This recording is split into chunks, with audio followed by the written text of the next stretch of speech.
मंजिल उन्हीं को मिलती है जो सपने देखते हैं, और सपने वो जो आपको सोने नहीं देते।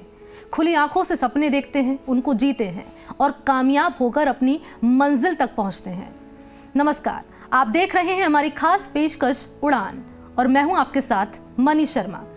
ऐसे ही शख्सियतों के बारे में आज आपको रूबरू कराएंगे जिन्होंने पथरीले डगर पर चलकर अपनी मंजिल पाई और कामयाब हो गए। और हमारे आज के सफर में जो हमारे हमसफर बने हैं उनका नाम है सरताज प्रिंस।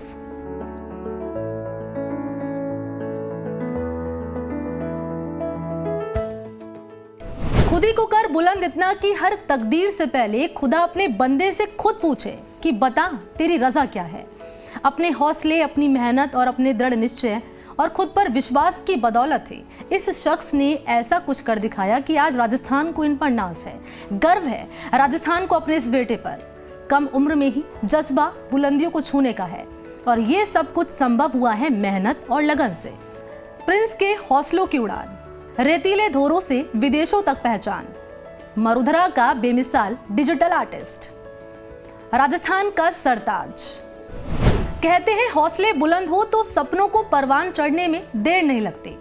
हनुमानगढ़ के एक छोटे से गांव के 20 साल के सरताज प्रिंस सोहल ने भी कुछ ऐसा ही कर दिखाया, जिससे दुनिया भर में उनके नाम का डंका बज रहा है। डिजिटल आर्टिस्ट के तौर पर पहचान बना चुके सरताज प्रिंस के दुनिया के कई देश कदरदान बन गए हैं। फिलहाल प्रिंस कोरिया सरकार के साथ काम करने जा रहे हैं। जब मैं 16 साल का था तब मैंने स्टार्टिंग में वीडियो गेम खेलना स्टार्ट किया। तब मैंने भी देखा कि वीडियो गेम में इतनी अच्छी टेक्सचर और टेक्निक्स नहीं होती जिससे अपने उसको खेल सकें और वो रियलिस्टिक नहीं लगती। जब मैंने देखा कि मैं उनको एक अच्छे रूप से बना सकता हूँ, तब मैंने एक सिनेमा 4D नाम का सॉफ्टवेयर है वो यूज़ करना शुरू किया। उससे मेरे को सीखने में बहुत कुछ मिला कि अपने इनको बहुत अच्छी तरीके से सही यूज़ कर सकते हैं और इनको इम्प्रूव कर सकते हैं वीडियो गेम्स को। सपने पूरा करने की कोई उम्र नहीं होती।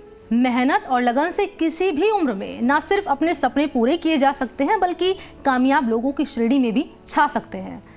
दरअसल मरुधरा से लेकर विदेशों तक पहचान बनाने वाले प्रिंस हनुमानगढ़ के गांव मक्कासर के निवासी हैं। सरताज प्रिंस 4 सालों की मेहनत के बाद उन्होंने अपनी पहचान बनाई। कई विदेशी कंपनियों के साथ वो काम कर चुके हैं। फिल्मी गानों के 3D इफेक्ट्स, VFX उन्होंने डिजाइन किए हैं और हाल ही में सरताज को कोरिया सरकार ने डिजिटल आर्टिस्ट के तौर पर नियुक्त किया है। आपको जानकर हैरानी होगी कि कोरिया सरकार के साथ भारत के पहले डिजिटल आर्टिस्ट के तौर पर वो काम कर रहे हैं। प्रिंस अपने घर में बने एक छोटे से कमरे को अपनी दुनिया बना चुके हैं। प्रिंस बताते हैं कि जब वो 14 साल के थे तभी से उनको गेम्स, ग्राफिक्स और 3D आर्ट में गहरी रुचि थी। खेलते समय हमेशा उनके जहन में सवाल उठता था कि उनमें क्वालिटी और इफेक्ट्स की कमी थी। उन्होंने इसी कला को सीखने का मन बनाया और कंप्यूटर पर इंटरनेट की मदद से ग्राफिक्स डिजाइन करना शुरू कर दिया। जब मैं 16 साल का था तब मैंने स्टार्टिंग में वीडियो गेम खेलना स्टार्ट किया। तब मैंने भी देखा कि वीडियो गेम में इतनी अच्छी टेक्सचर और टेक्निक्स नहीं होती जिससे अपने उसको खेल सकें और वो रियलिस्टिक नहीं लगती। जब मैंने देखा कि मैं उनको एक अच्छे रूप से बना सकता हूँ, तब मैंने एक सिनेमा 4D नाम का सॉफ्टवेयर है वो यूज़ करना शुरू किया। उससे मेरे को सीखने में बहुत कुछ मिला कि अपने इनको बहुत अच्छी तरीके से सही यूज़ कर सकते हैं और इनको इम्प्रूव कर सकते हैं वीडियो गेम्स को। जब मैं काम कर रहा था तब मेरे को कुछ पता नहीं था कि इससे कुछ अपने अर्निंग भी कर सकते हैं और कुछ भी कर सकते हैं। तब मैं सिर्फ डेली एक रेंडर करता था। मैंने एक चैलेंज स्टार्ट किया, उसका नाम था 65 टेस्ट चैलेंज। तो उसमें क्या था कि डेली एक क्रिएटिविटी डालनी होती है इंस्टाग्राम में। और जब मैंने वो स्टार्ट किया डालना, तब मेरे को एक बंदे का नाम है टीमो, उसने मेरे को हायर किया और उसने मेरे को बोला कि तुम मेरे साथ काम करना चाहोगे। तब मेरे को लगा कि मेरे को उसको हाँ बोल देना चाहिए, तो मैंने इसके साथ काम करना स्टार्ट किया। आपको बताते चले कि प्रिंस ने film the sky is pink के लिए इफेक्ट दिए हैं। ट्रैप नेशन, ट्रॉय बॉय, गीत MP3 के साथ वो काम कर रहे हैं। Puma, Adidas, Zara, Maserati, Hyundai के साथ वो काम कर रहे हैं। कोरियन सरकार ने डिजिटल आर्टिस्ट की मीटिंग में प्रिंस को चुना है। सरकार ने प्रिंस को कोरिया आने का निमंत्रण भेजा है और साथ ही साथ हॉल में वहां के प्रिंस सरताज के नाम से 7 नंबर की सीट भी बुक हुई है। शुरू में दिक्कतें सामने आई जब 1.5 लाख रुपए की कीमत वाला ग्राफिक्स कार्ड लाना पड़ा। प्रिंस खुद बताते हैं कि USA की कंपनियां उनको काम को देखकर काफी प्रभावित हुई। जब उनके प्रोजेक्ट्स उनके पास आने लगे तो ग्राफिक्स कार्ड छोटा होने से काम देरी से होता था।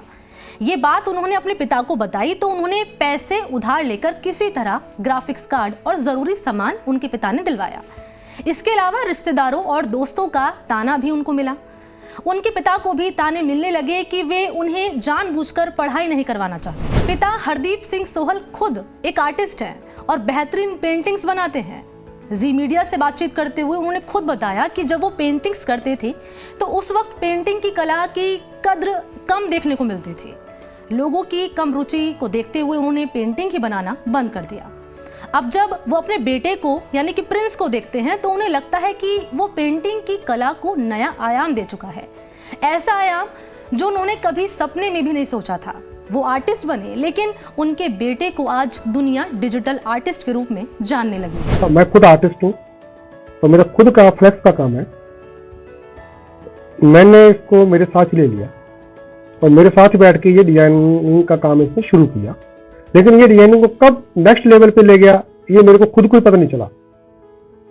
वो डिजाइन बनाता है ये खुद का और इंस्टाग्राम पे डालता है, लेकिन मेरे को लगता है कि ये टाइम खराब कर रहा है, क्योंकि मैं खुद आर्टिस्ट हूँ, पेंटिंग बनाता हूँ। तो मेरे को लगता था कि यार पेंटिंग में कुछ बनता तो है नहीं, पैसे तो बनते नहीं है, तो ये खुद का टाइम क्यों खराब कर रहा है। लेकिन धीरे धीरे हुआ क्या कि इसकी जो आर्ट थी, जो ये डिजाइन करता था, ये एक अच्छे लेवल पे धीरे धीरे जाने लग गया। ये मेरे को थोड़ी प्रॉब्लम भी आई, इसको ग्राफिक कार्ड लेके देने थे, तो उसमें भी काफी दिक्कत आई वो लेके, लेकिन मैं इसकी हेल्प करता रहा। आज के हमारी इस खास पेशकश में फिलहाल इतना ही।